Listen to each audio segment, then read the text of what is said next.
Okay, what's up, YouTube? This is a new type of style I'm trying. I'm trying to like interview some people who have had encounters with Christ, and this is someone very close in my life. This is Carter Barcelo, one of my close friends. How are you doing, Carter?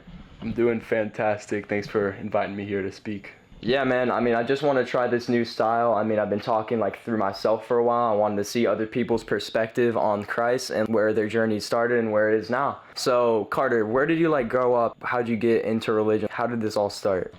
All right, so basically the whole origin story is, I'm just me, right? I was born in a Christian household, kind of like how most Americans are, right? Most Texans. And, I knew about God and everything, but like since I was like young, I think I kind of associated it with like, okay, it's just something I gotta do. I gotta go to church, gotta say I'm Christian, whatnot. But that kid, he doesn't believe in God. Oh, he's bad. It was kind of more like, it wasn't really a relationship or religion. It was more like if you were religious, if you were a Christian, you were normal. And that's kind of like what I just based it off of. Now that I speak, it's like it makes sense, but back then it was just like, okay, this is normal. That's not. Now that I understand the full picture, I could definitely see its flaws. Yeah, so like you kind of talked about early in your life, the people around you were more so Christian. When you spoke, you're kind of saying like, oh, if you weren't Christian, you were bad. So at that time, do you think you like felt a connection to God at all? Or like, did you really just like follow the rules of Christianity to like not like to fit in a way? I was definitely doing it to fit in. I was literally a sheep. Like, I think I remember since, like, I was, like, 7 or something. Like, this is I'm talking about when I'm, like, 7 years old, elementary, middle school. Middle school is whenever I actually, like, understood. Like, that's when I repented and actually followed Christ. But before that, it was just like, okay, I'm doing it to fit in. Because I remember I was, like, my parents cared about God. So, naturally, I want to care about God, too, right? Like, if my parents are teaching me something, oh, cool. There's no reason to disbelieve it. I believe, cool. So, I would try so hard to listen to God, but I wasn't necessarily, like, I didn't understand how to do it. I didn't understand anything. So I often found myself coping a lot of times. Like, I'd hear someone call my name, like, oh, was that God? Was that God? Like, no, bro, you were just tweaking out in your head, right? So, like, I definitely was not connected, but, like, I was more or less just doing it to fit in. But something I did want to add, actually, is, like, it was more of the way I thought of Christianity, God, was just, like, it was a social, like, structure, social construct. And I was like, okay, cool. I was born in this framework. Might as well obey it. Of course, my like 7-year-old head was like watching shark videos on YouTube, right? I was a stupid kid. Like kids are stupid, right? They don't understand they don't understand the whole thing. They're just subconsciously following the rules of the framework. So yeah, it's interesting that like once I'm older, once I'm more experienced, I kind of see it. Like back then, dude, I had no clue. I was lost.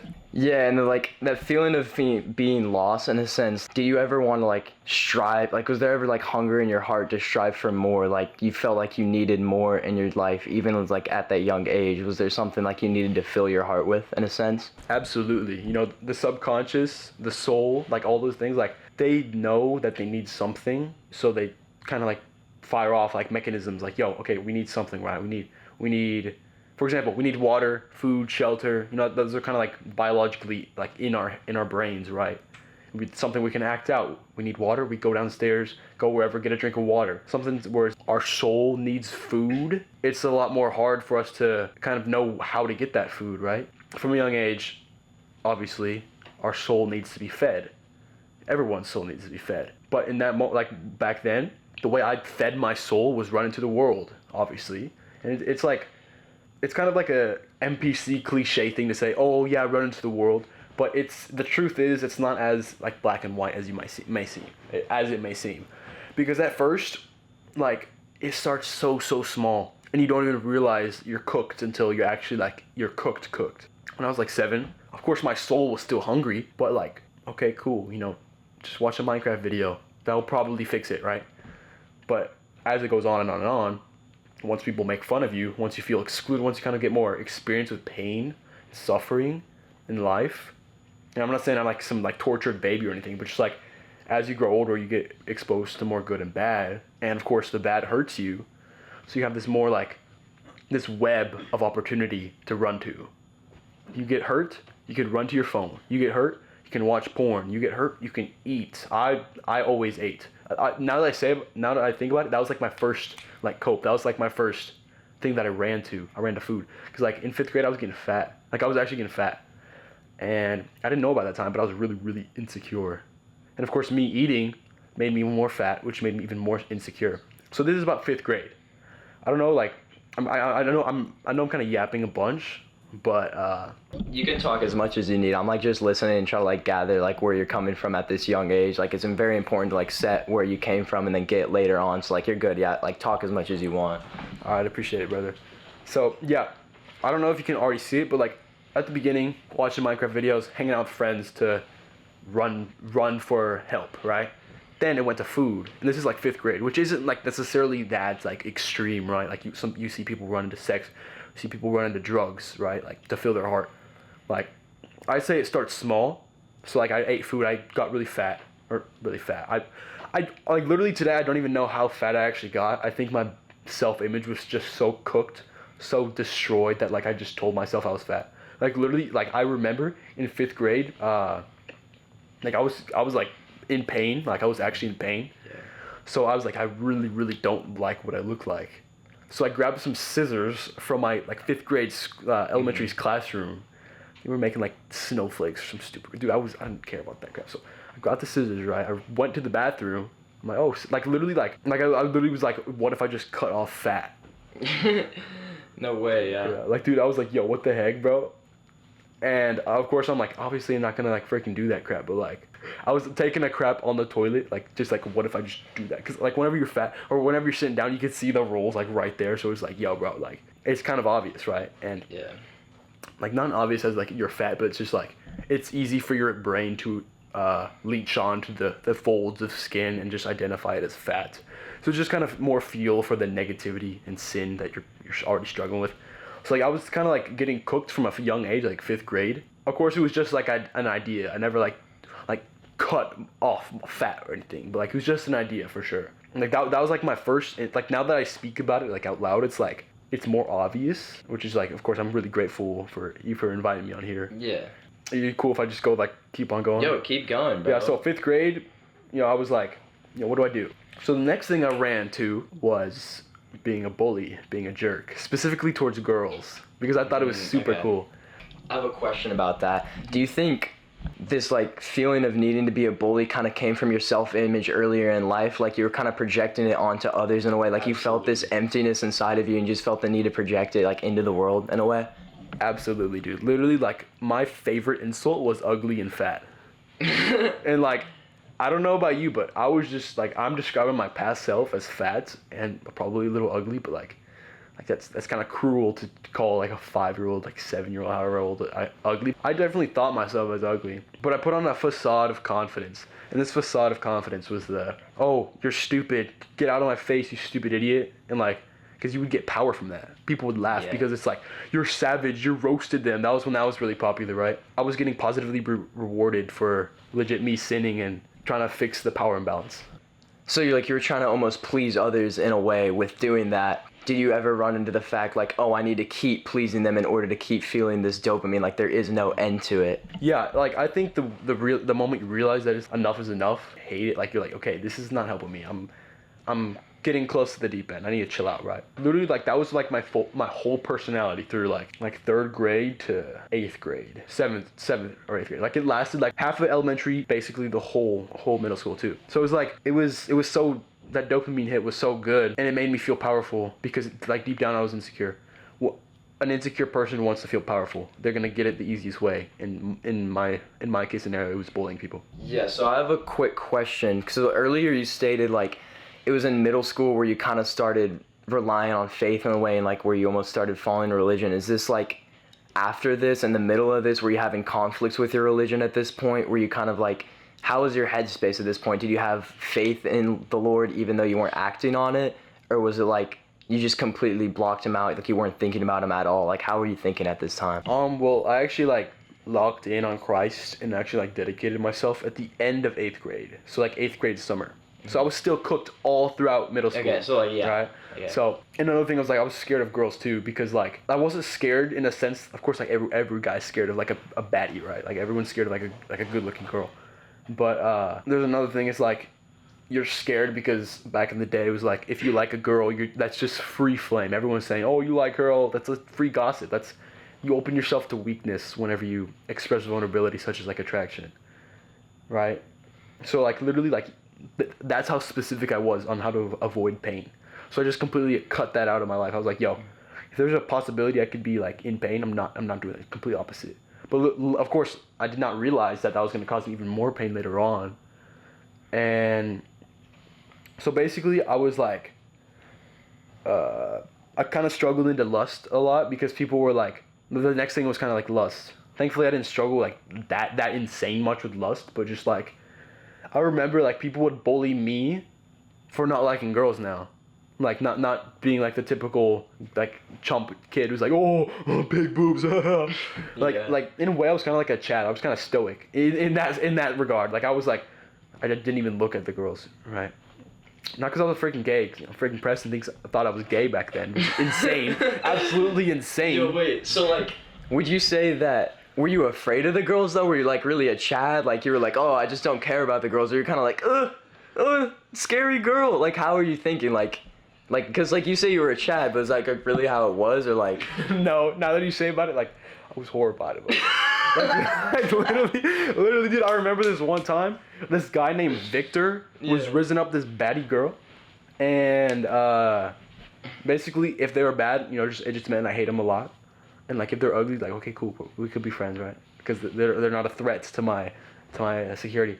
So I was like, dude, I was like, oh my gosh, this is so cringe. Like, dude, she was actually cooking me, bro. So basically, like this guy named Victor, he was like risen her up. And he was new to the school, so he didn't know my reputation of like being an idiot to girls. So he's like, yo, I'm gonna go to the bathroom, talk with Carter for a bit. And I'm like, yo, what? What'd you say, bro? What'd you say, bro? So I'm like, okay, bro. Like you kind of like froze almost. Dude, I started shaking, bro. I was like, and I said some stupid oh my gosh. I said, you know what? You suck. And she said some degenerate thing I don't even want to say. You're like, oh, if I suck, you swallow. Some stupid, like, dude, like, think about that. Like, the girl's freaking brain was programmed in, like, 7th grade to say that. So TikTok wasn't even existing back then, and she was saying that crap. But, dude, literally, like, of course, you know, on, like, a moral basis, you know, both of us were, like, idiots, but, like, in that moment, I was cooked by her, and I was like, okay, but I should shut up, right? Yeah. So, like, literally, I was like, okay, and now I need to go better. Like, literally, that's, like, the average girl experience. I would like try to like roast them, but I'd say it like an idiot, like I'd hiccup or something. I remember at a trampoline park, I was like, I was trying to be nonchalant around these girls, and I tried doing a kaboom, but like I roasted them and tried doing a mid, like I was trying to roast them while doing like a kaboom, so like be nonchalant. Oh, I just said it. Oh, guess it just came out. And I did it. I went on my back and I landed on the freaking spring pad, so I didn't even do the kaboom. No. So I didn't even finish my roast. I just landed on the spring pad, bro. It was wild, dude. Oh, I'm like really lost. So wait, you were on a trampoline at this point? Like I kind of got lost when you were like talking about like. But you suck, I swallow. I thought you were in the lunchroom. Wait, what? Dude, what happened? So these are two different instances. No, these are two separate. Okay. The first one was some jump at school in class. Okay. The second one was at a trampoline park. And then you messed up. Yes, bro. Oh, and that reminds me. Another thing I ran to, like especially in middle school, is flips. Mm-hmm. Like, literally, that was my whole identity. I remember like specifically saying like to my friends like Blaine, I was like, yo, bro.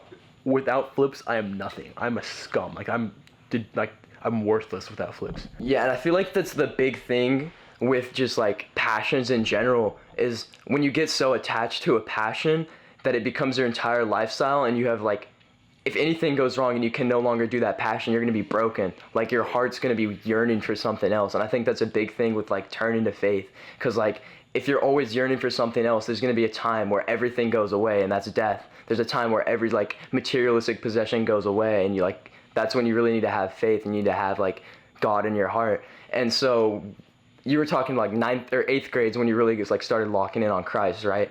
So what experience or like what kind of caused you to get to the point where you're like, oh snap, I need to like really lock in on this? Like, was it something that happened in your life? Did you encounter Christ just like straight up? Like, was anything, like what happened? So It actually came from TikTok, believe it or not. No way, like Goon app. Yeah, literally, like, God used TikTok. Because, like, why, think about it, why would he not use TikTok? If you're already addicted to it, why not just slip in some Bible messages here and there, right? Like God's smart. He's not an idiot. He's gonna use the best thing that will impact you. In that case scenario was TikTok. Because, like, just want to briefly touch on the lust thing I kind of brought up earlier. So this is when the lust happened. I went to Flips and then I went to lust just to get the timeline right. And this is about 8th grade, right? So I was getting cooked for not liking girls. So I was like, okay, bad. I'm just gonna follow like 10 baddies, right? So I was kind of like forced into like lusting after people, and of course, you know, that's unfulfilling, right? Like, you're cooked, you're not gonna get fulfilled. So I remember me like literally it was like 3 a.m. and I was mindlessly scrolling at girls. Like, dude, I was like, yo, what am I doing? Like, I kind of was like, yo, what the heck am I doing? Right. And then so I just downloaded TikTok. Might as well, right? Like, if the Instagram girls aren't pleasing, you might as well find the TikTok ones.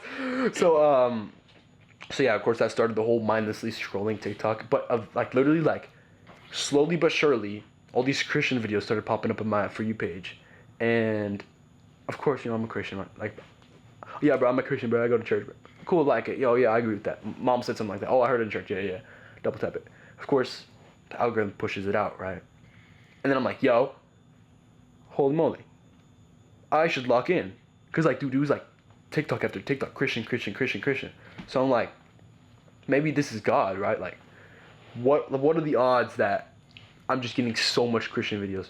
Because they would kind of happen inconsistently, like, you know, TikTok algorithm, right? Like, probably wasn't as advanced as it is today, but yeah. So I was like, I should probably look into this more, right? Like, I hear my mom, the pastors hyping God up, solution to all pain.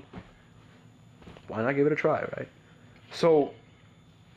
And like, you were still in 8th grade at this point, or Yeah, was this was like 8th grade summer. 8th grade summer at this. Alright. So I'm like, okay, cool.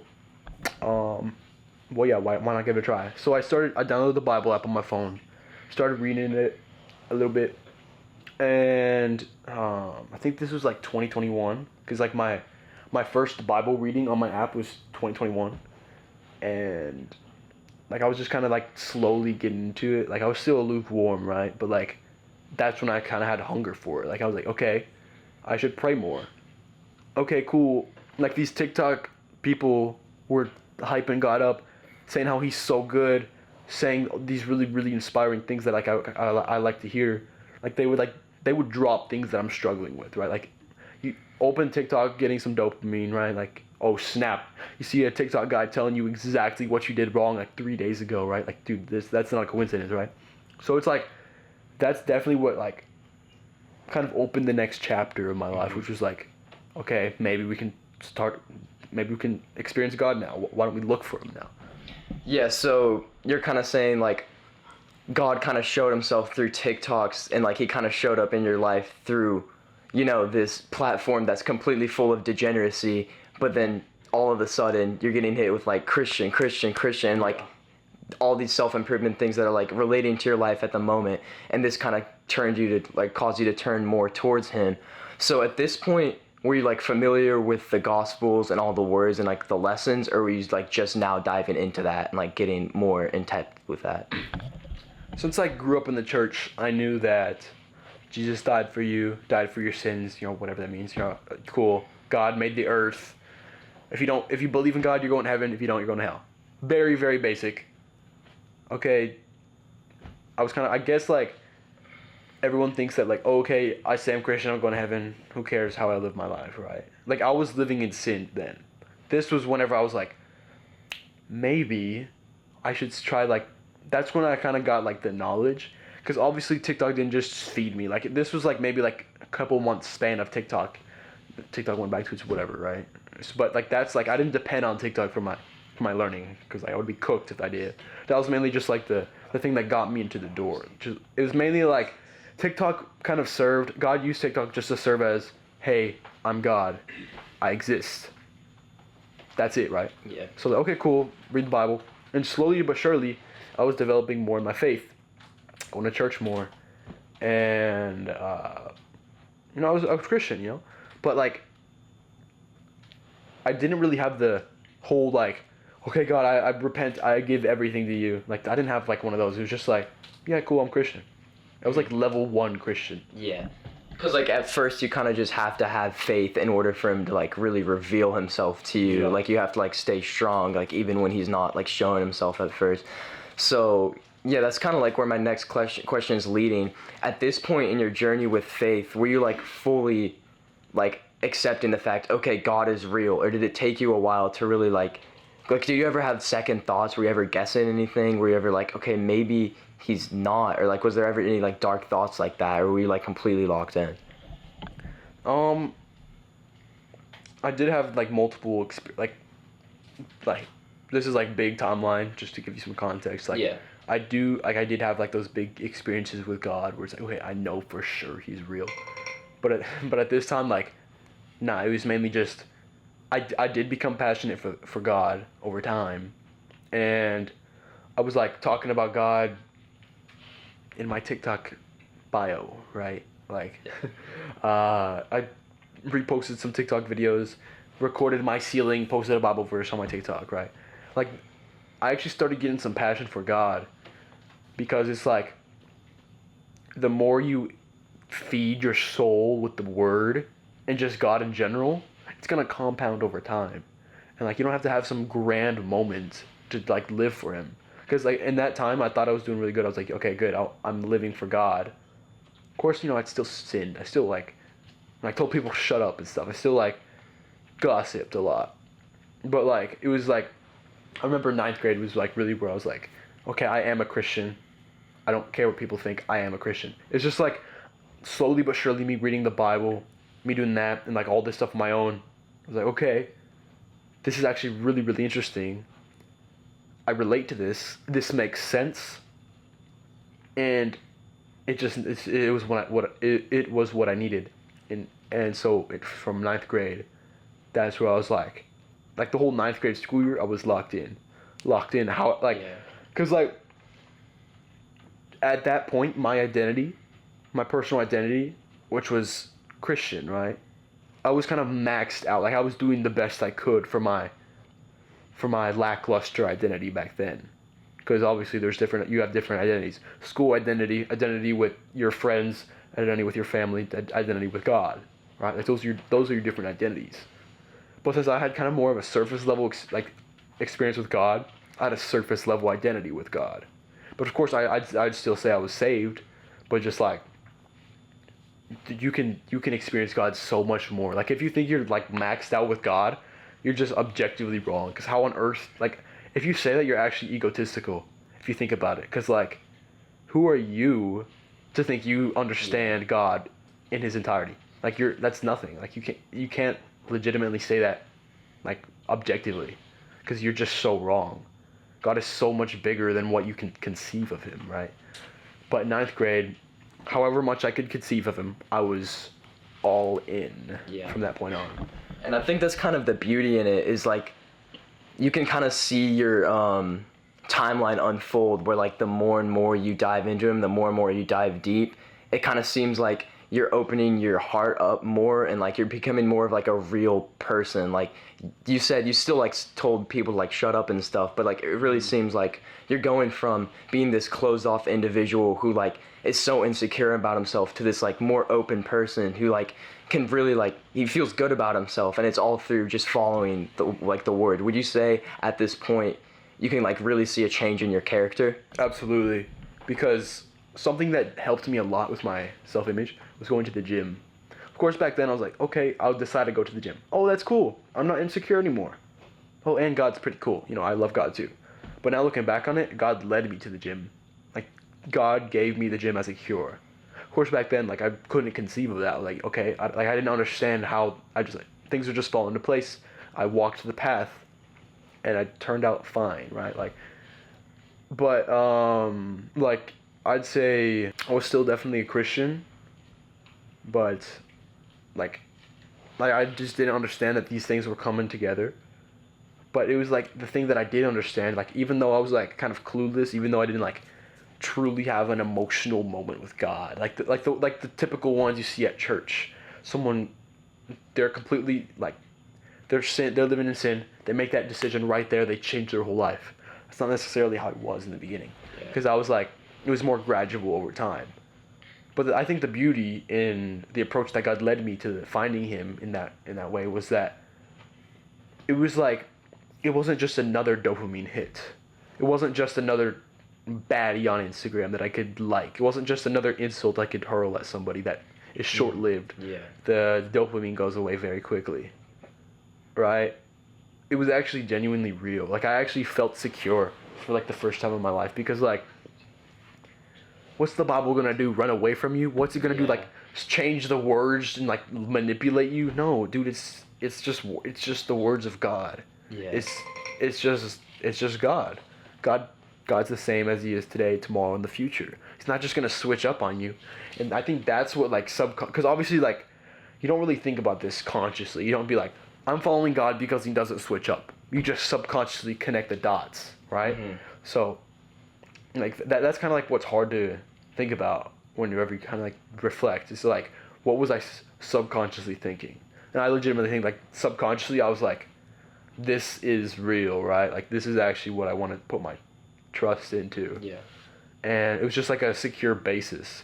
It was like, for the first time in my life, all those things, the flips, the bullying, the whatever else, the lust, the food, it was a foundation built on sand. But God, it's a foundation built on rock. Stone, yeah. Stone, like, yeah. It kind of makes everything, like, all you, like, if you're having like struggles, you have like a really good passion, it kind of like takes the weight off your shoulders, knowing that even if all that goes away, like, you still have Him there, and like, you have His words at all times. And I'm really like noticing when you're talking like this snowball effect. I really want to get into that, because like, the more and more you live out your life and the more and more you really connect to Him, I've like, crazy growth has come towards you. Like, I've known you for a while, and I've seen incredible growth in your journey from when like we really started talking. So I kind of wanted to like dive into that a bit. So we're like at 9th grade now, so like 10th, 11th, you're like a senior now. Like, were there moments where He like revealed Himself more to you that kind of like had you what do you say, like, how do you say it, like, made your connection to Him stronger? And like, when He revealed Himself more, how did that affect your relationship with Him? Like, did it like prosper? Like, what happened? So I'd say one of the ways that God helped me depend on Him and like actually truly see His glory was to compare His glory with the direct opposite, evil and conflict and hardship. Because if you want to see if something's strong, might as well put it to the test. And if it doesn't even stumble one bit, then it's the right answer. If it falls away, breaks apart, just like all the other things, like food and like gossip, studies, skills, that, it falls away, it's fake. Don't put your trust in that. So I think God took the approach of like, let me just cook this kid. Yeah, the devil, yep, go crazy. But I legitimately think my hardships, specifically with my parents and my family, with like favoritism and whatnot, was a huge motivator towards Christ. Do you want to dive into that at all, or do you want to like leave that out? Like, it's up to you. Like, of course, I know like there's big things for sure, bro. I'll go into it. Up to you, dog. Because it's kind of like, I've struggled with family issues like a lot of my life. Ever since I was 10 years old. Like, that's when it kind of started. And it starts off like small, right? Like, okay, when I was 10 years old, I met, which is, my parents got divorced. My dad met this woman named, with 2 kids. They're seeing each other. Oh, cool, I got friends now, right? Like, I got people to hang out with. Didn't really care, cool, right? Fast forward, they get married, they're talking to each other, my dad, and now I'm basically thrown two siblings into my life. However, the differences between the 2 parenting styles and everything about them was extremely painful towards me, because like, it started off where it was just pure favoritism, like straight up favoritism. We would get in trouble, they wouldn't, when we were doing the exact same thing. We would look like we're about to do something wrong, we'd get in trouble. But if they did something wrong, no biggie. Like literally, our way of like me and JJ's, because my brother was also struggling with this too. Like we were in this together, thankfully. But like, we hated them. We hated. So like it was just constant pain 24/7. And whenever you live with that, it's like in your own house is not even safe from pain, right? So it was just like, okay, if I'm not even safe from pain, let me just turn to the Bible. The Bible's not gonna bite me. The Bible's not gonna hurt me, right? So that definitely got me close to him, like kind of like that snowball effect. But the thing that skyrocketed it was probably the most traumatic day of my life, honestly. Like literally, it's like each year got worse with the favoritism in the family situation. First year was just basic favoritism. You're in trouble, you're not. Why? Oh, because I don't know you, and you're my kid, you're not getting in trouble. Like, it was basically like that, which of course destroys your self-worth. Over time, it evolved to more like, or then the next step I'd say was, my stepbrother just completely disregarding us. He was like, I don't want to live with you guys. I like my dad better than everyone here because he gives me what I want. He gives me food, he gives me dopamine, he gives me entertainment. So it was just kind of like, dude, seriously, you're just gonna throw all of us away just so you can get pleasure, right? Like that's so entitled of you. So that was like the whole year. Like that was like the second year. Year 3, I think it was like. I think that's whenever the incident happened. One of the like fundamental incidents of my past, right? So, me, JJ, my brother, my real brother, and my stepbrother, were making a video, a short film. And we were just making a video, and it's like an action movie because we like to make movies, right? I love making videos, right? So, for this one particular scene, Mason, who's playing a zombie, and JJ, who's playing the main character, the main character of the film. Protagonist, yeah. He was playing the protagonist. He needs to kill this final zombie, which is Mason. And we had this really cool idea there was this hook that we found. We were at our aunt's land, Chuck's land. So there was like a bunch of like cool stuff we could play around with, make our videos. There was this hook, this rope with a hook. It was just like a cable, like those like zip line cables where it's just like it was a hook, but it wasn't like sharp. It was just like a typical thing you could hook onto a cable, right? Yeah. So we were like, okay, cool. Let's see what if we can like pretend to stab someone with this, right? Because we were making an action film. So we're kind of thinking about ideas. My brother grabs the thing. He's like, oh, what if we do something like this? He puts the rope like about by his neck, but my brother falls off the stand that he had him on, and he got a rope burn right there. And he over exaggerated it because at this time he was super entitled. Like literally, like whenever I say entitled, it was like if anything went other than his way, he would cry because he was positively reinforced that crying equals win, right? Like crying is the way to solve issues. So he just blew it out of the water, caused the whole scene. Thankfully, me, my brother, and my dad were like, yo, dude, chill. You just got rope burn. Chillax. He's like, okay. Great rest of the time. Come to find out, he told his stepdad that we tried to kill him. We tried to kill him and murder him. And we tried hanging him. Wait, like, he wasn't joking? Like, he was, like, being fully serious? Like, my stepbrother just tried to murder you, even though it was just a rope around his neck? Absolutely. Wait, and that's like, yo, what? Okay, go on. And he was fishing the dopamine, the attention. Because, dude, he went to school with, like, those, like, neck braces. He went to the hospital for, like, I don't know how long, but he stayed home from school, I think for a week. Don't quote me on that, I'm not sure. It's kind of a long time ago. But he went, whenever he got back from the hospital, he had some like neck brace. Like, I think the dad was just teaming up, like, okay, like, oh, I could use this to sue my ex-wife, right? So he was just fully embracing the poor child murderer. Because the next thing was like, they called Child Protective Services on us. No way. And they're like, yo, who are these two murderers? Get them out of the house, right? Like, they did not want us. And like, he just completely backstabbed us big time. And it ended up resulting in my dad and needing to pay $20,000 No way. for a lawyer for the lawsuit. So how bad was the rope burn on his neck? Like, was it like, did it look like it could have been a murder attempt at all? Like, I'm really confused because like, how does it even happen? Like, how can like a lawyer think that there's actually something wrong when it's just like a small rope burn on the neck? Like, did it look bad at all? Whenever, like, in the moment, it was literally just red from irritation. Mm-hmm. You know, he's a white kid, so, like, anything gets it red, right? But, like, he was not hurt, so let me tell you that. Yeah. And, of course, like you said, any lawyer with a smart brain would not pursue the case because it's like, yo, you're freaking lying. Just stop whining, okay? You're not going to win the court case, right? You're not going to win any lawsuit. So they did attempt to do a lawsuit. It failed completely, right? Obviously. Yeah. But for the sake of just doing something, Mason's stepdad must have done that. I'm not too sure, so I won't speak on the exact specifics on like what he was doing.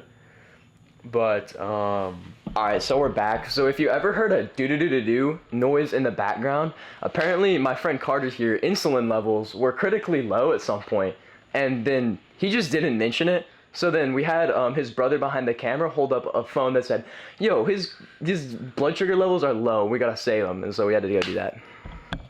So where were we? We're talking about you kind of had struggles with your family, and like at this point, like there's a lawsuit going on about like something being tied around his neck, Yeah. and like you had to pay, or your dad had to pay like $20,000. yeah, basically. So yeah, that was like a huge betrayal. Yeah, like, bro, what you doing, bro? Chill out. Right? Like, I did not like that kid whatsoever. And the thing is, he'd come to our house, act like nothing ever happened, because he was still switching houses because his parents were divorced. Half of the time he was with us, half of the time he was with his dad. And it's like he would just subtly slip in like, yeah, they're abusive, they're bullying me. Whenever I just went over, they were bullying me. Like, dude, we went to the water park together, bro. Yeah. Like we were playing soccer. Like, I don't know what he's talking about. Yo, are you dying still, bro? Nah, dude, it's fine. I took my medicine. What do you mean, bro? No, wait. No, Are you actually good? Yeah. Okay. Yeah.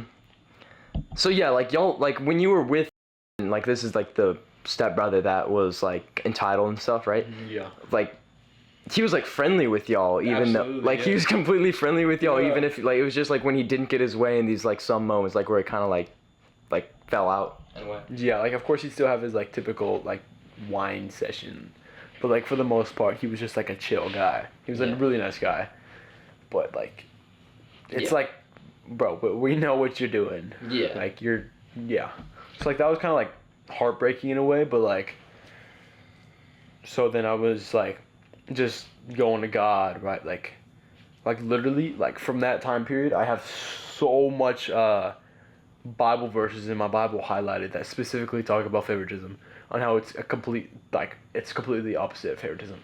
And my dad was all for, you know, supporting. He's like, yo, Mason, you gotta stop this, dude. And like his wife, like, why are you supporting this kid? Like, he's doing something wrong. So of course their relationship got worse. They started fighting. Mm-hmm. But I remember the day it got like 10 times worse. Yeah. My dad gave up. He was like, you know what? I'm finished. He told us this, but he didn't tell us the full truth. He went up to us, he's like, you know what? I'm done arguing with Jessica. Not even my kid. I'm not going to care about him anymore. This is just her. I'm not going to talk about him. I'm not going to try helping him. I'm not going to fix him. I'm done with him. I give up. I'm not going to argue with her anymore. We're just going to leave it at that.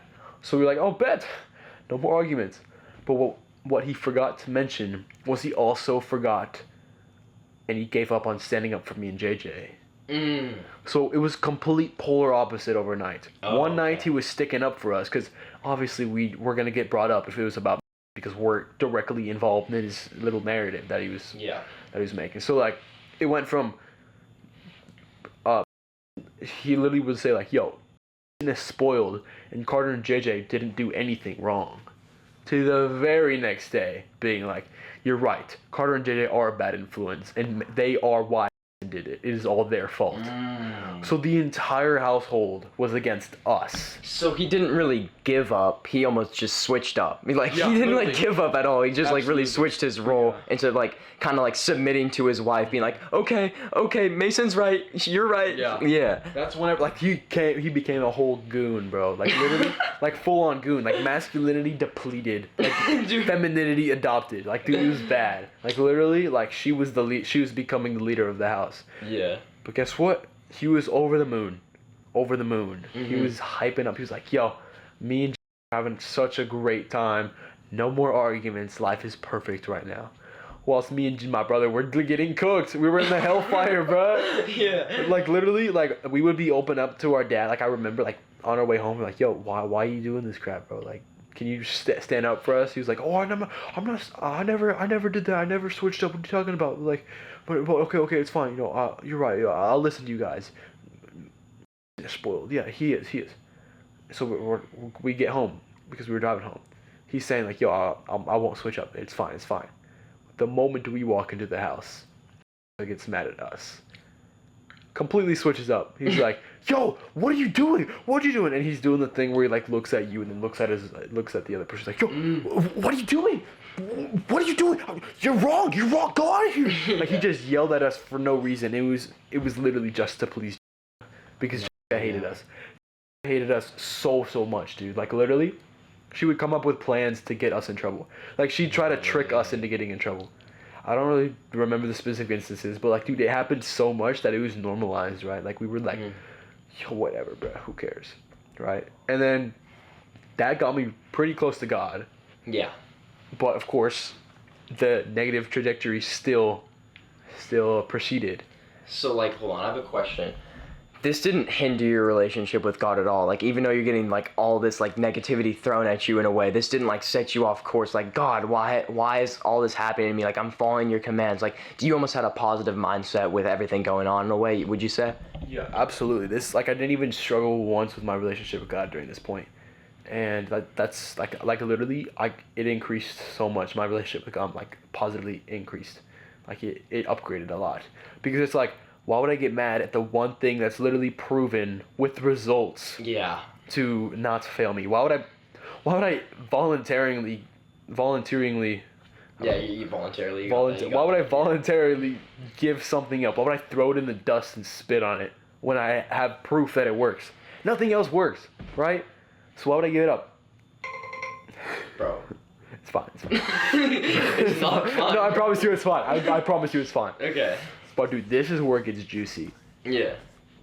Over time, I had enough of it, bro. You were fed up? Yes, dude. It sucked because, like, it was getting to the point where we were doing the chores because Mason and Mackenzie are poor little kids. Oh, it's too hot out there. They can get a heat stroke. Oh, but you guys go out there. We're like, yo, why? Oh, because they're just grown up different. They're different than you. They're not as big as you. They're victims. Now go do it. Like, it was like, yo. And like, okay, hold on. Sorry for cutting you off. That's almost detrimental for Mason in a way, Yeah, because like absolutely. he's being like so coddled and so like babied that he's never gonna like, you know, grow a pair in a way. Like, he's really being like, he's being like pampered, and like he needs to like learn to actually work at this point. I feel like, you know. Yeah, like literally, he's been depleted of masculine influence because he's just cooked every masculinity figure in his life. He just fully embraced the mommy's boy persona. He's adopted that as his identity, and he loves it. He's obviously changed now, thankfully, but he's still definitely recovering from the scars that were felt good in a way. Mm-hmm. Because, like, of course, every guy needs a masculine man. Like, God gave you a mother and a father so that you get masculinity and femininity. That's why Bible says that divorce is wrong, because you're just gonna get one-sided instruction, right? Like, he was fully, like, he adopted he was so feminine, dude. Like, literally, like, a man, like, masculinity, like, it kind of sounds cringe. Oh, a man wouldn't cry. Like that's stupid, right? Like, that's dumb. But if we look in the Bible, Jesus is the embodiment of masculinity. Whenever he was about to die, like, literally, he knew that he was going to die, Sorry, my nose is so itchy. You're good, bro. But like, he knew, like he was with the disciples. He knew that he was going to die. Mm-hmm. He told them, he was like, "Yo, I'm going to die. In that city, they're gonna take me up. They're gonna kill me." Guess what he says? He says, "We're going there. Yeah. Behold, we're going to there. Behold, we're going to there." Like that's like basically what he said. Like that is bravery. Like sticking to your your goals, your mission. Womp womp, I'm gonna die. I'm gonna achieve my purpose. Like, dude, what? Yeah. Like, not like, bro, yo, you got a different ice cream color than me. I'm gonna cry because I wanted that ice cream. That's not masculinity, right? Like that's dumb. So that, you're right. It is detrimental towards Mason. But going back to what I was saying, it's like over time, dude, I really just got sick of it, dude. Like the agreement was me and JJ mowed the yard 1 week, Mason McKenzie mowed the yard the next week. Cool. Excuse after excuse eventually just turned into me and JJ are gonna mow the entire year. And of course it wasn't like you're gonna do that, it's just no, it's still fair, it's just they haven't been able to do that. But it went on for a year. So we mowed the entire grass for the whole year. Yeah. Until me and Jay were like, "Oh, bet we're just gonna use this. We're not gonna win. So we'll just use it." We're like, "Yo."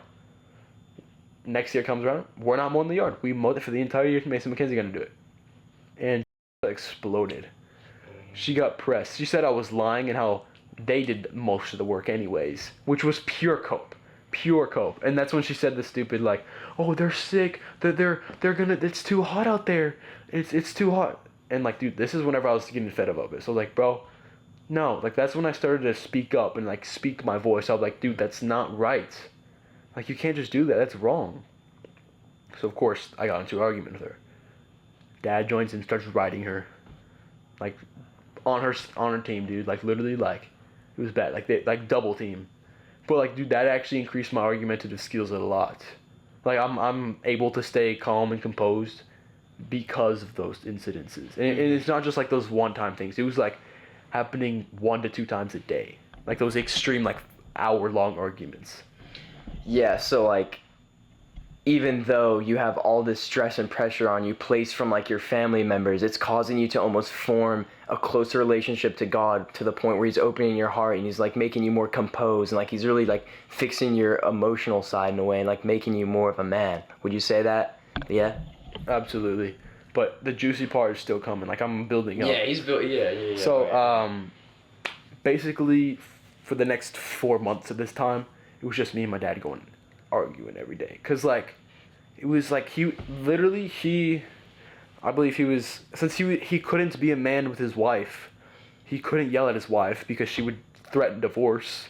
She would threaten, like literally. Oh, so like. Yeah, like okay. She was leaving the house. She was like, "Oh, you know what? I'm just gonna leave."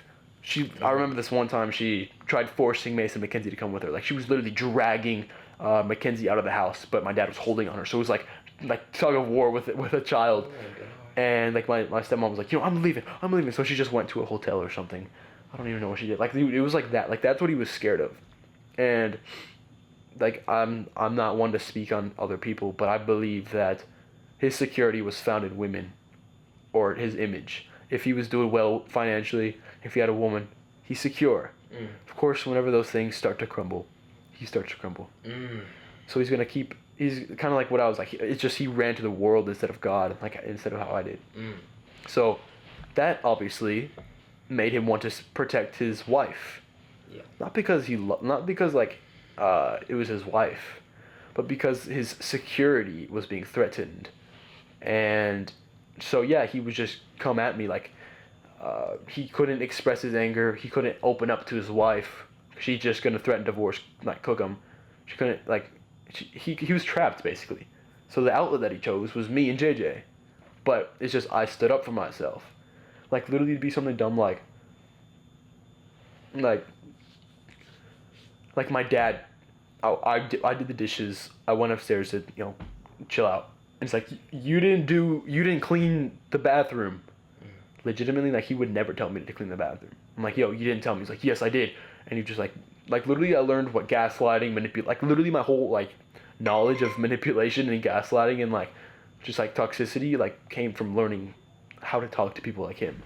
And I perfected it to a T, bro.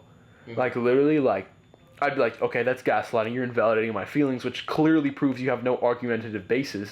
So I know that you're in the wrong right here. Can you try to can you help me understand, like, is something wrong? Like, is there something wrong with you and Jessica?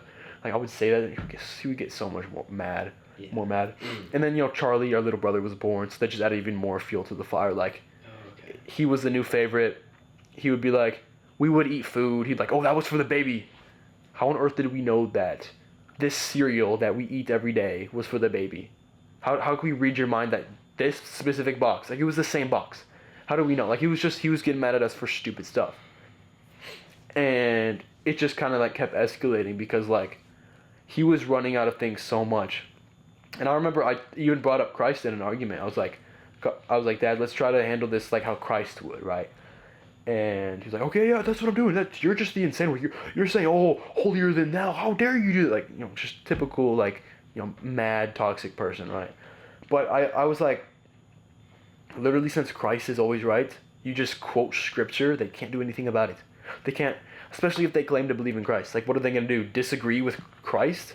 No, right? Like, so that's completely shaking them up, because if they want to protect their image, they're going to protect their Christian image too. Not because they would love Christ, but because they just want to protect their image, which consists of Christian, having a wife, being safe, financial security. That's like the image that my dad was trying to protect. Like, this is security. So, like, anything that would, like, threaten it would, like, he'd go crazy. And, of course, I wasn't deliberately trying to attack him. I was just standing up for myself, because, like, yo, bro, I'm not going to do chores because you made up a lie and said I didn't do it. Like, that's not happening, right? Like, I was hoping that maybe just one day he would listen, right? But that was not true. I brought up Christ, and that started to work. I was like, hey, let's pray about it, right? Until he eventually banned praying, and I'm not allowed to talk about God anymore with him. What? How did he get to that conclusion? Like, how did he? Because he's Christian himself, or he'd call himself Christian, even though, like, his actions aren't really portraying that. Which, like, you can kind of see a lot nowadays, how people, like, call themselves Christian, but they don't really portray it. How did he come to the conclusion that, like, you're no longer allowed to pray? Or, like, where did that come from? I think it was mainly, like, dude, literally, there was, like, this was one of the worst arguments, and the next one was the worst one. So this one right here, it was, I think my dad it was so stupid, bro. I had some food that I had overnight, and I put it in the fridge. Or something. I don't even remember. This was a year, coming up around a year ago. So, I put my bowl of food in the fridge from last night's dinner. Yeah. The next day, I opened up the fridge looking for my food. I was like, oh, bet I could just eat it for breakfast. Get to school, light, don't have to think about breakfast. It's not there, so I'm like, Dad, where's my breakfast? Like, I was specifically saving this for last night. He's like, I don't know, did you throw it away? I'm like, no, I specifically remember putting it right here. And I said, did Jessica throw it away? He got so mad. How dare you think she would do that? Why would you think that see, this is what's wrong with you. You just think the worst of people. This is why everyone hates you. This is why you have no friends. Like, literally, it was, like, insane. Like, I was like, yo, I just merely proposed an idea that maybe your wife was perhaps in the wrong. Like, I didn't even say it accusatory. But, of course, later on, found out she did throw it away. And whenever there was proof, he got even more mad. So, this was all before school. Huge argument. He was screaming at me, and I was like, you know what? Whatever. So I just started praying. I was like, dear God, I hope that everything's all right. I hope me and Dad can, come to our, drop stupid matters like this. Pray that we'll learn to trust in you and argue like how you would. Pray that we would get close together. He got so mad at that. He was like, shut up, stop praying. I'm speaking to you. You need to respect authority. I talk, you listen. Stop praying. Like, he was getting crazy. But, like, which father would I choose? The one who's listening to me or the one who's yelling at me? Because I had two fathers. Of course I'm going to listen to God, right? Yeah. So I just kept praying until he ran away. He literally just, like, ran away insulting me. I'm like, yo, okay, whatever. That was crazy. And then go to school. Drive me just like silent car ride. Come home, And I think this was whenever I was in contact with my brother or something. I don't know. And yeah, so my brother has like back like 20 years ago or something. I don't know. No, not 10, like a 10 year, 5 year, I don't know. Yeah. But my brother has experienced my dad basically the exact same thing, but he left and they don't talk anymore. Mm-hmm. So like recently I was like talking to him like, okay, cool, you know, I'm not crazy, you know, maybe there's something wrong with him, right? So I'm like, my dad brought up the argument again on our way home from school. So after school, he picks me up. Oh, so I just wanted to talk about something you said about that. No. Like, he just wanted to argue. And it went on until we got home. And I got home and I was like, you know what, I don't want to do this. So I called my mom to try to pick me up. She didn't answer. But then I remember my brother, Tony, he was like, if anything's going on, you know, just call me, I can come pick you up. He was the only person I had left to call. Because I already tried to call my mom, I think. But he wouldn't answer. So I called my brother, Tony. And this was like in a cool, like a calm down part of the argument. He like ran to his office to go do something. Maybe we got a call or something. It's like, all right, bet I could just call someone to pick me up, right? Because I did not want to be there. He comes out and sees that I'm on the phone with somebody. He's like, who are you calling? Who are you calling? I'm like, oh, I'm calling Tony. Tony's gonna probably come pick me up. Because he was on the phone call. Like I was just explaining what happened. He's like, whoa, shut up. Get off the phone. Get off the phone. I'm like, no, Dad, I'm just trying to call my brother to pick me up. So bro like tried wrestling me for the phone. Like he was like trying to pick up the phone, and like it was kind of like we were kind of wrestling in a way. Like he was just like nobody got hurt or anything. It was just like, yo, like this. He's actually like putting his hands on me now, right? And he eventually ended up getting the phone, hung up the phone, said I was grounded from it. I told him that you can't take my phone because my insulin thing, like that beep, beep, beep, beep, I need that, right? Like the thing that you've been ignoring for the entire podcast. You just use that. Absolutely. So, yo, dude, that was like the perfect thing. Like, yo, you can't take my phone away because otherwise I'm cooked. Like, I'm gonna freaking die, bro. So he's like, fine, take it. So he thought everything was fine. He couldn't like fathom that I was mad at him. He just in his mind he was like, oh, stupid kid should feel sorry and be my goon, my slave. He should hope that I unground him. Just got my phone back. I went to my mom's like, yo, I'm not going over there. I'll stay here for a week. My dad was mad. He couldn't fathom why I didn't want to be over there. He kept asking us. He was like, yo, well, why don't you want to come over? What's happening? Why? I'm like, yo, what? I told you this for like 2 years. So I go over there. After a week, everything's decently fine, right? And then I get a new phone because, I think at this point he canceled my phone subscription. So he had my phone technically, but like he must have got it, like I think he made me wait like a day before I got it. But he canceled my like internet or like my messages, so I couldn't message anyone, right? So like I couldn't talk to anyone. Okay. So I was cooked, and I wanted to talk to people, right? Like I need to talk to my mom. Like literally, I was asking people like at the gym, like, "Yo, can I call my mom real quick to pick me up real quick?" Because I didn't have a car. This was like 10th grade or something. Yo, wait, I remember this because like we have like a group chat with like all our friends, and then this man just went like AWOL for like a week straight, and we're like, "Yo, Carter, where are you?" And then one day it was like, "Yo, my bad, I just didn't have a phone, bro." Yeah, so what we did, you know, my phone was already getting old. That was my Android. So my mom we just got a new phone. It was a really, really good deal. It was like $20 a month for a phone, which was really good. And we like traded in like another previous phone, so we got it even cheaper. So I get a new phone. My dad thinks he cooked me. He's like, yeah, finally, he's cooked. Because his thing was like, I grounded him from like the internet basically. But he still has his blood sugars. Perfect grounding. That only lasted about 2 days, and I got a new phone. I was like, yo, I needed a new phone anyways. That phone didn't work anyway. Like literally, like the messages were out of order. Like I would text somebody, and their message would pop up before mine. Like it was bad. So bad. Yeah, it was bad, dude. So I hated it.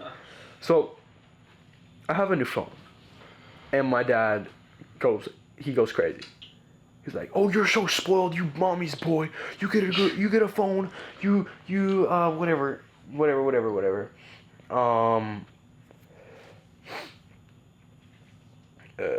You get a phone, mommy's boy. You need to learn to accept punishment." So those were his two things, like his true L's, I guess, that he just couldn't ever forget about. Mm-hmm. And it was that time I was like that was like our second biggest argument. It started when I forgot about it I forgot about it previously, but Take your medicine. I did. It just takes a while to come down. It's like living. Dude, it's been going off for like the entire time we've been up here, and I've been like talking like, yo, are you good? It's like, no, just don't worry about it, bro. Don't worry about it, bro. Like the entire time. So basically, two bad arguments until this one fateful day. Mm-hmm. My brother, literally, Jay, do you remember what Dad was getting mad at you for with Charlie? Yes. Bro, it was something so stupid. Come up here, bro. Come up here. Get up. Get on the mic, bro. Get on the mic, bro. There.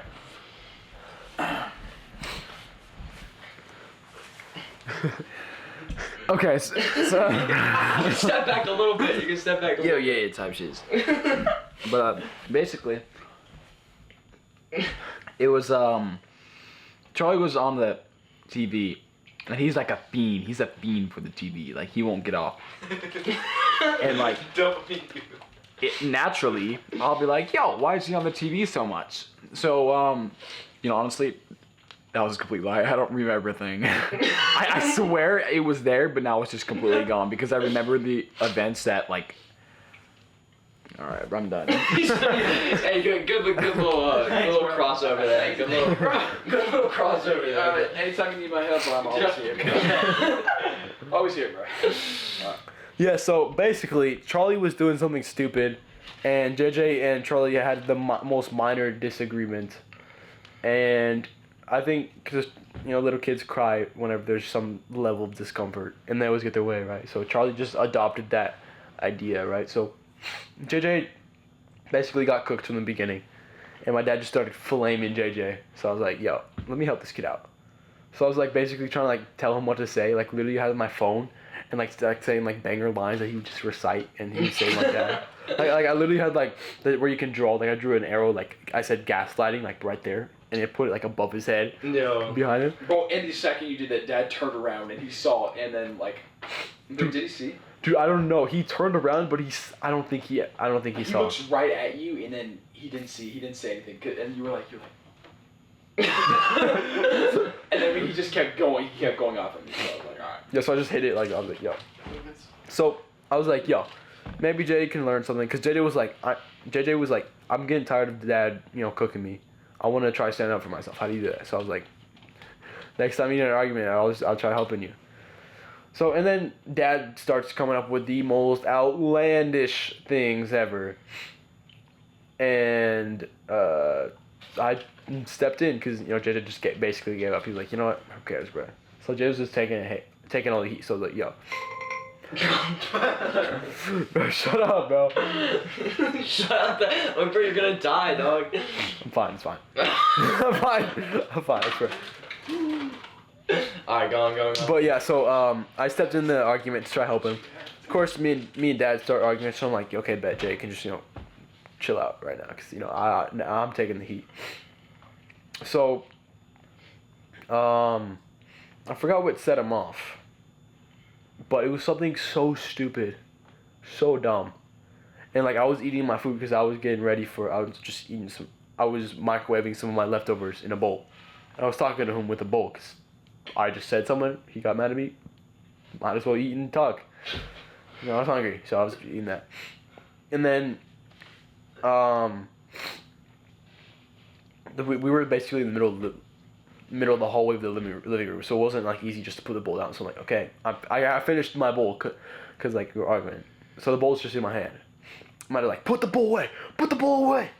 Don't know why. He probably just Power trip. Yeah, power trip probably. So like no, I think I was still eating, but there was some issue on how I couldn't put the bowl down. So I'm like, okay.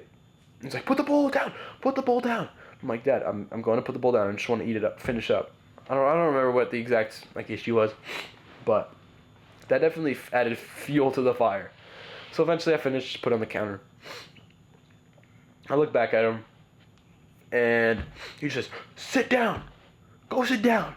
Go sit down. I'm like, what? What are you talking about? Like, I just put my bowl away. Oh, I put my bowl down, but he got mad at me. He was still getting mad at me for not putting the bowl down, even though I just listened and put the bowl down. Yeah. Right? So, like, I was like, Dad, what are you talking about? I just put the bowl down. I physically do not have the bowl in my hand. It's right there. It's like, just put it down, or something. Like, I don't. Wait, I think I remember. Wait, I don't. Correct me, but I was watching all this. Yeah, he was right there. So, Dad was like right by the gate. You were like right here. Yeah. I think I remember him getting so mad because you won't put the bowl down. He just grabbed it and then like slammed it down the counter. That's what I remember. So like I don't remember, but he got mad over a bowl, to put it simple. But there wasn't really a reason to get mad. But since I was kind of not being as good and like, oh yes, sorry, I'm yes, master. He ordered me to go sit down. I'm like, what? What do you mean sit down? Like, cause keep in mind the kitchen table is like right here. We're all the way over here. Like the kitchen is right here. We're in the living room over here. So we would have to go either here or here to get to the table. He said, sit down. Sit down. I'm like, Dad, what? What are you talking about? Why do you want me to sit down? I'm just talking to you peacefully. And he's like, yo, sit down. Sit down. Just complete power trip. So I'm like, okay, man, whatever. So I turn my back and start walking towards the kitchen table. And bro just goes. he pushes you? Yes, like with full force or like? Yes, bro, like full force, like full on force. Like I actually got like that. I was like, yo, what the heck? So I look back and I'm kind of like, what are you doing, dude? Like, I was like, you're tweaking, bro. Like, literally, that's what I was thinking in my head. I was like, okay, why did you just push it up? I was like, I'm literally going to the table, right? So he comes up to me and he comes up to me, pushes me on the chair, and then like, just pushes me down to make sure I'm sitting in the chair. So he was actually like going crazy. He was going ape. So I'm like, I'm sad, right? And then, this is when I started recording. I just grabbed my phone out and started recording. Like, oh, I'm gonna cook this guy. He's cooked. The video was. Yo, dude, I remember the video. You called him It was so funny. Yeah, dude. He was like, you don't ever do that. You need to listen to what you follow orders. I'm like, Dad, you do realize you've just put your hand on me. You don't put your hand on me ever again. You understand? Like, that's not okay. Or something like, I don't remember. You should probably watch the video. But, he was like, why were you doing that? Why are you doing that? And then I asked him a question. I was like, I don't know, doesn't really matter. But we were arguing essentially, but I was still chilling, right? So eventually, like, I'm recording him. He's like, put the camera down. I'm like, Dad, relax, I'm just recording a video. So he comes at me, takes the phone, and he's like, you know what? Go to your room. Go to your room. I'm like, okay, sure, dude. So then I get up and he does the most powerful push Bud has ever done. Powerful what? Push. Oh, for real? Yeah, like literally like full push. Freaking snowball snot on my nose, bro.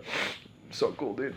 But like literally he just goes boom and just shoves me. Mm-hmm. And like I don't know how much, but like JJ saw the whole thing. He said it was really, really far. And so eventually like I'm still at the kitchen, and for the context, like this is the table, this is the kitchen, this is the living room, and the stairs go up like this. So I was right here, bro pushed me to the stairs, like, and I had socks on, so I just like slid, right? So I'm like, okay, I'm going to my room. And like me and Jay were like, yo, what the heck? Cause he was like, there's a certain tone of voice that you don't hear out of someone until they're like actually angry. He had a specific tone of voice where he was just like evil, bruh. It was legitimately scary. Cause like It didn't sound like him. It did not sound like him. Like he was like, it was like, imagine screaming. You know how whenever you scream, you kind of lose your voice for like a quick second, like, yeah. Like, it kind of, like if you look at like an audio recording with a sound wave of someone screaming, it goes up the spike, the loudest point, and it goes down. Oh, like. And like that loudest point is like, okay, that's a little weird, but it was like he was at the loudest point each time he spoke. Dang. And it was like, so distorted that it did not sound like him, right? Like it sounded like Almost he was like going. like it.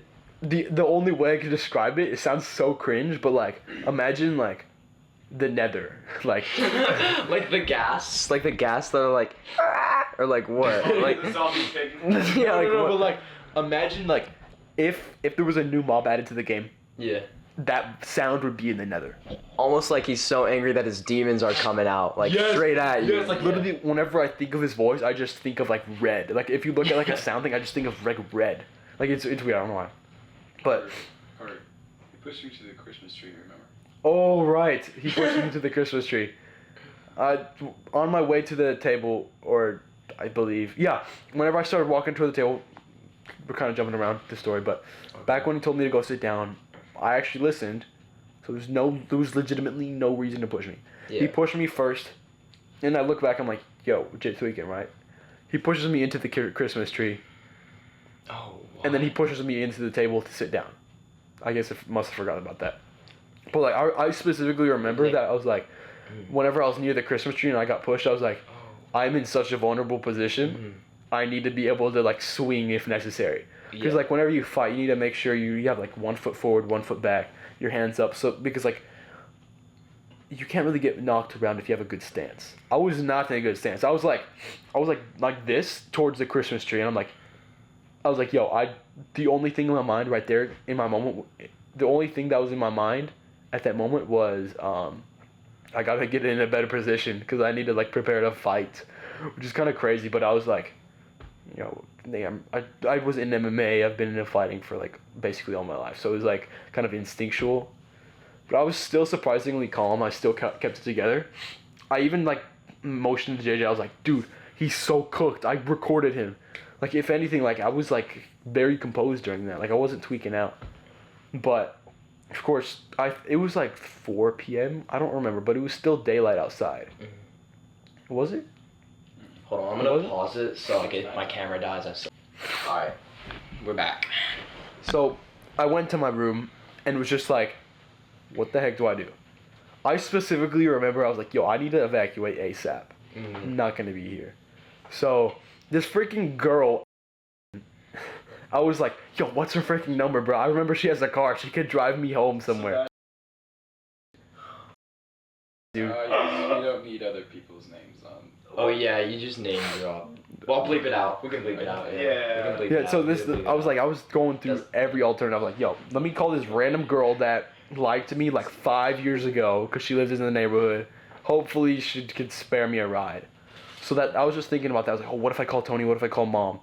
I was in there I was thinking about that for like 4 or 5 minutes, and then I hear my dad say, come downstairs, let me talk to you.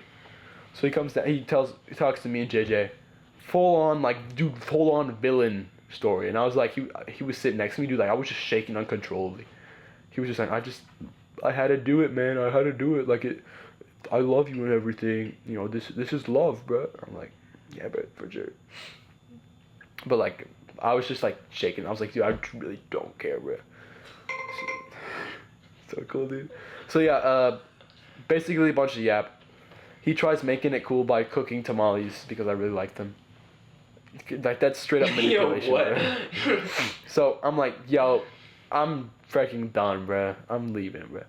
So after that whole thing, it's just kind of like, if anything, him trying to play it off as being good was more painful than the actual event. Yeah. Because I'm like, how could you seriously justify that? Because like, it was like he brought us down for a heart-to-heart. It was like really, really kind. It was like the one moment in his life where he could speak about a disagreement with calmness.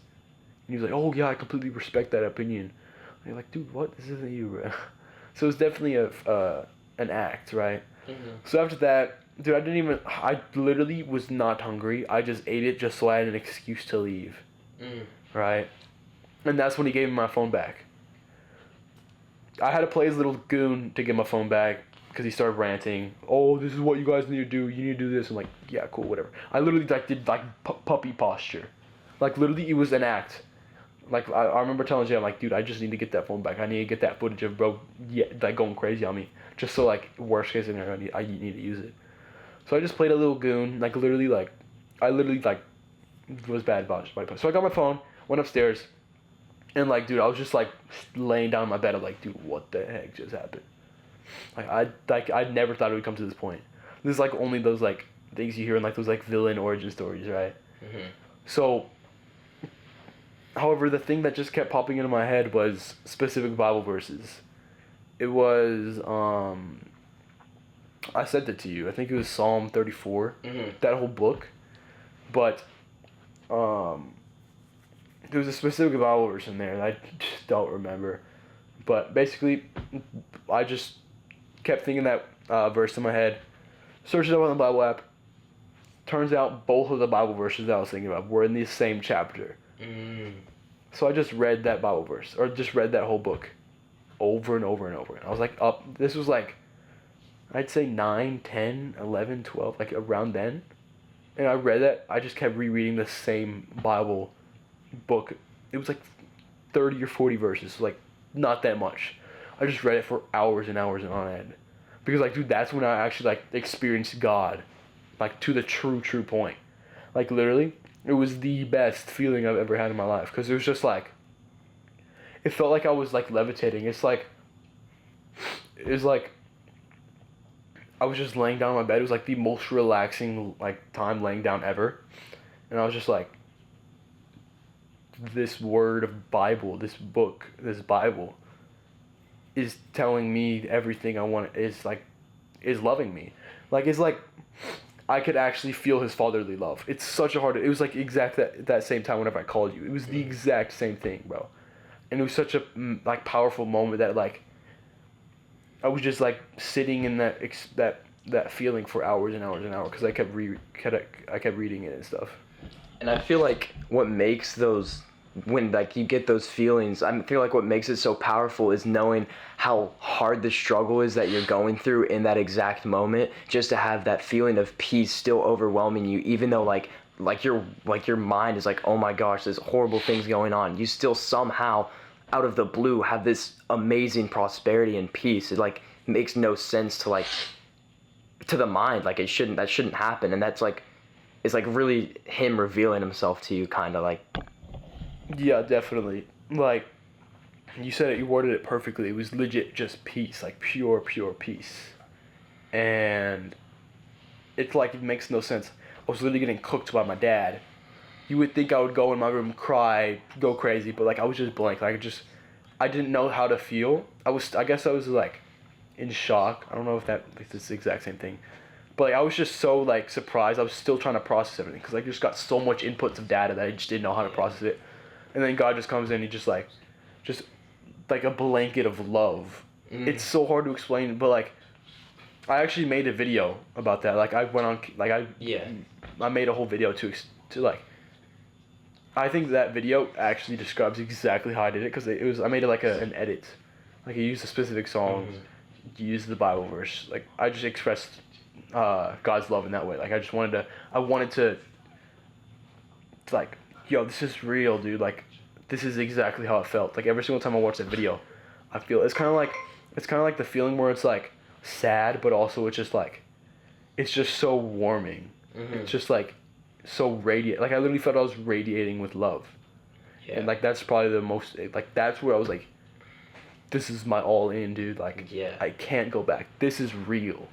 Like I already knew it was kind of real. Like I knew it was 80% real. This was like 150% real.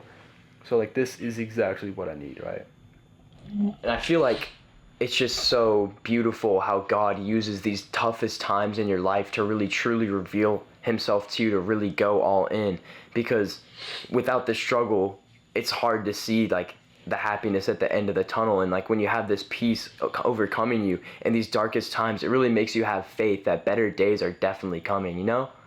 Absolutely. And it I kind of feel like I'm not explaining it. Like honestly, we'll be here for like another hour if I try to accurately describe it. It's literally, you can't describe it. It's like the best of all emotions into one, but like it just feels like a nice fatherly love. And like if you're listening to this, like you're probably used to hearing all these cliche things like, oh, I felt peace. You don't understand what it feels like until you feel it. Like it's the best feeling ever. Like you don't ever want to leave that spot. Like literally, like if I could go back to that day, all through the pain, I would go back to it just for that one moment. And that really shows how strong his love is, because you literally just stated you would go back to your one of your darkest days just to experience that feeling again. And it's like his love is that powerful, you know? Absolutely. It was like my earthly father was disregarding me and like straight up attacking me, but my heavenly father still cared about me. He was the one I was clinging to. And like to fast forward to today, it's like that, the posture that God positioned me in, it was just like, what, like, I need to help, I need to just give everything towards God, right?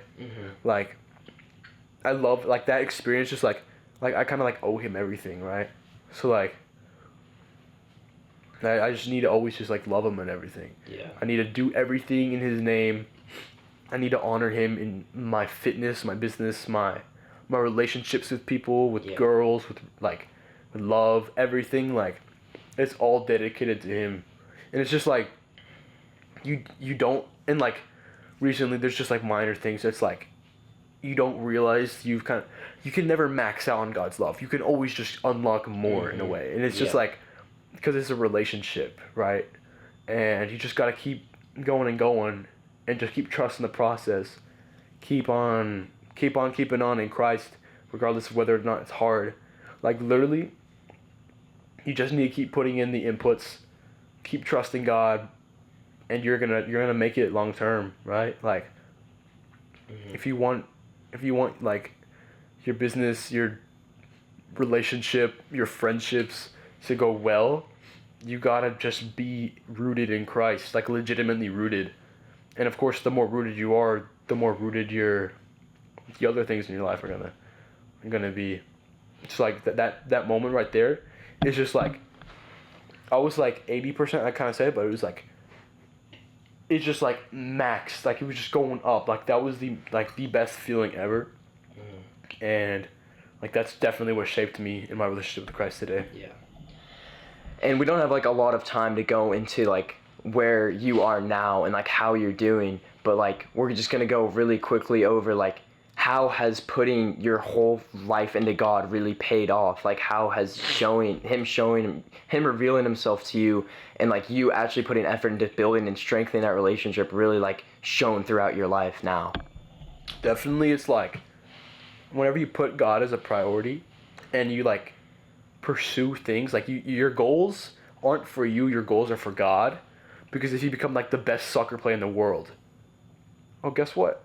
Someone asks you how you're so good at soccer, you say God.